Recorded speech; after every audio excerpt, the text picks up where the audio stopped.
আজ আমি আপনাদের দেখাবো কিভাবে গুগল ইউজ করে হাই পেজ র্যাঙ্কের ব্লগ খুঁজে বের করা যায়।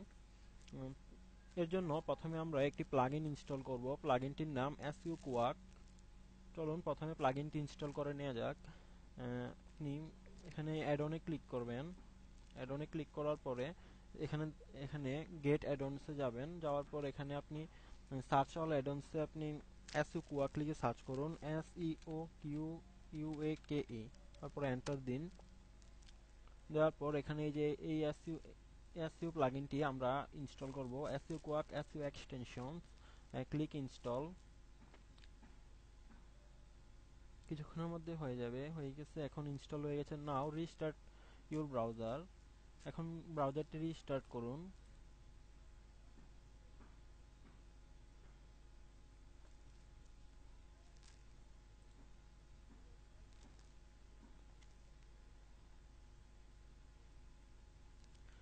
রিস্টার্ট হওয়ার পর এটা কেটে দিন, এই অ্যাড-অন ম্যানেজারটা কেটে দিন। দেওয়ার পর এখানে গুগল ওপেন করুন। গুগল ওপেন করার পরে আপনার স্পেসিফিক নির্দিষ্ট একটি টপিক রিলেটেড ব্লগ খোঁজার জন্য আমরা একটি নির্দিষ্ট সার্চ টার্ম, একটি নির্দিষ্ট কিওয়ার্ড ইউজ করব। তো দেখুন কিওয়ার্ডটা কি। আমরা এই কিওয়ার্ডটি ইউজ করব, in URL is to keyword leave a comment quotation. আমরা এই কিওয়ার্ডটি গুগলে সার্চ করব। গুগলে এটা দিয়ে এন্টার দিন।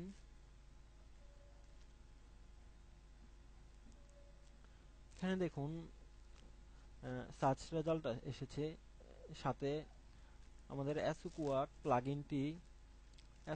প্লাগইনটি কাজ করছে। এখানে দেখুন শর্ট পিআর ইন আইম বলতে এখানে ইন্ডেক্স, গুগল ইন্ডেক্স বুঝাচ্ছে, এখানে সেমরুস লিঙ্ক বুঝাচ্ছে, তারপরে আরো Alexa rank, age, site map এগুলোও দেখাচ্ছে। যাই হোক, এখানে দেখুন কিওয়ার্ড লেখা আছে। কিওয়ার্ডের জায়গায় আপনার টপিক যেই টপিক অনুযায়ী ব্লগ খুঁজতে চান ওই টপিকটি এখানে লিখুন। মনে করুন আমরা এখন স্মার্টফোন নিয়ে ব্লগ খুঁজি। তো এখানে কিওয়ার্ডের জায়গায় স্মার্টফোন রিপ্লেস করুন বা আপনার টপিকটি রিপ্লেস করুন। রিপ্লেস করে আবার সার্চ দিন।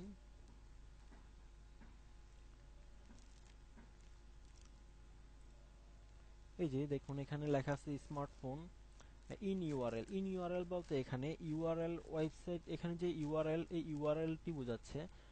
এখন আপনি এখানে দেখতে পারেন এই ইউআরএল এ স্মার্টফোন কথাটি উল্লেখ আছে। এখানেও উল্লেখ আছে সম্ভবত। যাই হোক, এখানে উল্লেখ আছে ডেসক্রিপশনে, এখানে উল্লেখ আছে ডেসক্রিপশনে। তো আমরা এখন যা করব, এখানে অপশনে ক্লিক করতে হবে। করার পর সার্চ সেটিং এ ক্লিক করার পর এখানে এগুলো আসবে। আসার পর আপনি এখানে রেজাল্ট পার প্লেস, আমরা এটা চেঞ্জ করব। খেয়াল করবেন আপনার গুগলে সার্চ করার পর 10টি রেজাল্ট দেখায়, 10টি রেজাল্ট দেখায়। তো আমরা 10টি রেজাল্টকে আমরা 100-এ নিয়ে যাব। এখানে 10টি রেজাল্টকে আমরা 100-এ নিয়ে যাব। নেওয়ার পর এখানে নিয়ে এসছি। নেওয়ার পরে আপনি এখানে সেভ ক্লিক করবেন, তারপরে ওকে। এখন আপনি দেখুন এখানে দুঃখিত এখনো চেঞ্জ হয় নাই। আমরা আরেকবার ট্রাই করি। সার্চ সেটিং এ ক্লিক করার পরে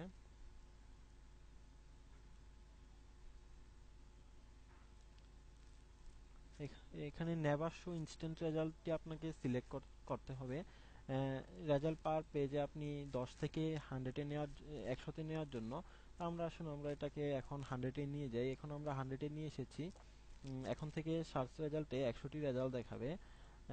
এটা কেন আমি পরে বলছি আপনাদের, টিউটোরিয়ালের পরের অংশে এটা আসবে। ওকেতে ক্লিক করুন। এখন দেখুন আপনি এখানে টোটাল এখানে 99টি দেখাচ্ছে। যাই হোক, 99টি রেজাল্ট এসেছে। আগে ছিল 10টি, এখন 99টি। এটা কেন করলাম আপনারা এখনই বুঝতে পারবেন। যাই হোক, এখন আমরা স্মার্টফোন টপিক রিলেটেড ব্লগ দরকার আমাদের, যেখানে আমরা ব্লগ কমেন্ট করতে পারবো। তো এখানে 99টা ব্লগ এসেছে, যেখানে ব্লগ এসেছে, ব্লগ ইউআরএল এসেছে, যেখানে আমরা ব্লগ কমেন্টিং করতে পারবো। তো এখন আমাদের মূল কাজ শেষ। আমরা এখন ব্লকগুলোকে পিআর অনুযায়ী সাজাবো, হাই পিআর থেকে লো পিআর। তো এর জন্য আপনি এই এই যে এখানে শর্টে পিআর গুগল পেজ র্যাঙ্কের এখানে আপনারা এই আইকনে ক্লিক করবেন। ক্লিক করার সাথে সাথে পিআর অনুযায়ী এটা রিঅর্ডার হবে। দেখুন এখানে আগে ছিল এটা 0, এখন অন্যরকম ভাবে হয়ে গেছে, মানে হাই পিআর থেকে লো পিআরে এটা অর্ডার হিসেবে সাজানো হয়েছে। পিআর 5, পিআর 4, পিআর 3, পিআর 2 এভাবে হাই থেকে লো হিসাবে সাজানো হয়েছে। এখন আমাদের কাজ হচ্ছে এই রেজাল্টটাকে একটা সিএসভি ফরম্যাটে নেওয়া। এখানে দেখুন আপনি সেভ টু ফাইল বলতে আপনি এখানে ক্লিক করার সাথে সাথে এখানে সবগুলা রেজাল্ট আপনার নিজের কম্পিউটারে, নিজের হার্ড ড্রাইভে সংরক্ষণ করতে পারবেন। আমরা এখনই সেভ টু ফাইলে ক্লিক করব। পেজটা লোডিং কমপ্লিট হয়ে নেক। তারপরে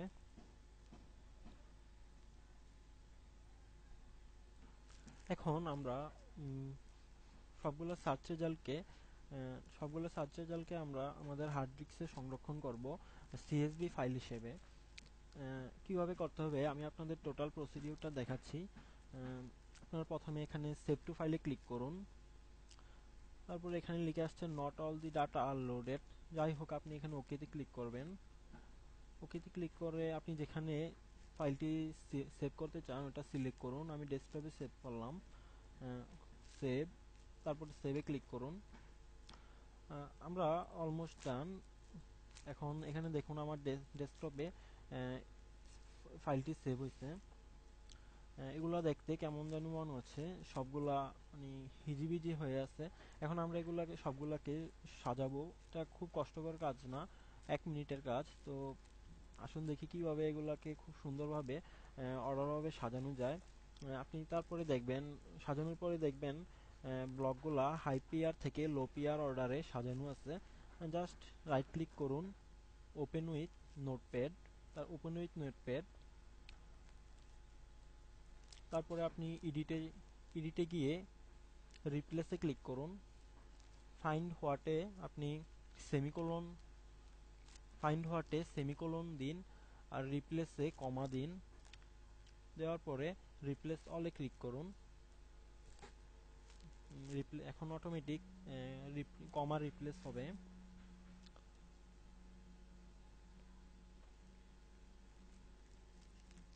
রিপ্লেস হওয়া পর্যন্ত আমরা একটু অপেক্ষা করি। এখানে অলরেডি সব রিপ্লেস হয়ে গেছে। তো এখন আমরা এখানে ক্যান্সেলে ক্লিক করে দেব। আমাদের কাজ হয়ে গেছে, সবগুলা কমা দ্বারা রিপ্লেস হয়ে গেছে। এখন আমরা ফাইলটি সেভ করে দিব। এখানে ফাইলে গিয়ে সেভ করুন। তারপর আপনি এটা নোটপ্যাডটি কেটে দিন। দেওয়ার পর এখন আপনি সিএসভি ফাইলটা আপনি যেটা সেভ করেছিলেন আপনার হার্ড ড্রাইভে, ওটা আবার ওপেন করুন। এখন দেখুন কি আগের থেকে কত সুন্দর দেখাচ্ছে, এবং সবগুলা তাদের অর্ডার অনুযায়ী সাজানো আছে। এটা হচ্ছে গুগল পেজ র্যাঙ্ক। দেখুন 5, 4, 3, 3 সবগুলা অর্ডার হিসেবে সাজানো আছে। আপনার পিআর পেজ র্যাঙ্কের অর্ডার অনুযায়ী প্রথমে হাই পিআর থেকে লো পিআরে অর্ডার অনুযায়ী দেখা দেওয়া আছে। তো এই পদ্ধতিতে আমরা খুব সহজেই গুগল ব্যবহার করে হাই পিআর ব্লগ খুঁজে বের করা যায়। আশা করি পদ্ধতিটি এবং টিউটোরিয়ালটি আপনাদের অনেক কাজে লাগবে। যারা নতুন এসইও শিখছেন বা অলরেডি এসইও জানেন কিন্তু কিভাবে হাইপিআর ওয়েবসাইট বের করতে হয় জানেন না, তাদের জন্য আশা করি অনেক কাজে লাগবে। যদি কোনো সমস্যা হয়ে থাকে তাহলে কমেন্ট করে জানাতে ভুলবেন না। আপনাদের সকলকে ধন্যবাদ। ভালো থাকবেন।